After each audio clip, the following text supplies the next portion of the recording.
I grew up in a very Republican household, but my parents were always very live and let live. And my father, when I was growing up, was a gunsmith. He's still a member of the NRA. My mother is an evangelical Christian. I'm kind of a heathen.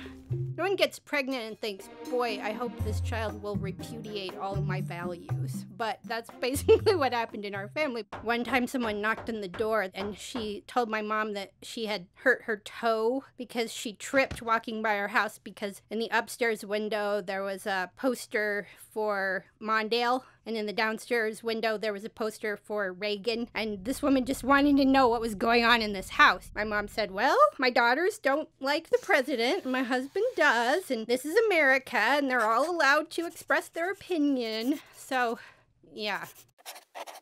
What's going on nowadays in all of the political discord is discouraging. It's not completely outside the realm of American history. It has its own flavor, in keeping with American tradition. I always like to tell the story about how in the First Continental Congress, when they met in 1774, in the first 5 minutes, one guy said, hey, had a motion, let's open with a prayer. The next thing that happened was 2 Episcopalians stood up and said, no, I can't pray with these people. There are Quakers here. They're like Congregationalists. Like, we can't pray together. And so basically in the first 5 minutes, it was about to fall apart. Like, even a room full of white, male, Anglo-Saxon Protestants was too diverse to get it together.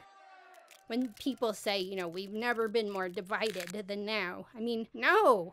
Like, for 4 years in the 1860s, we were shooting at each other. That's kind of the high watermark of not getting along.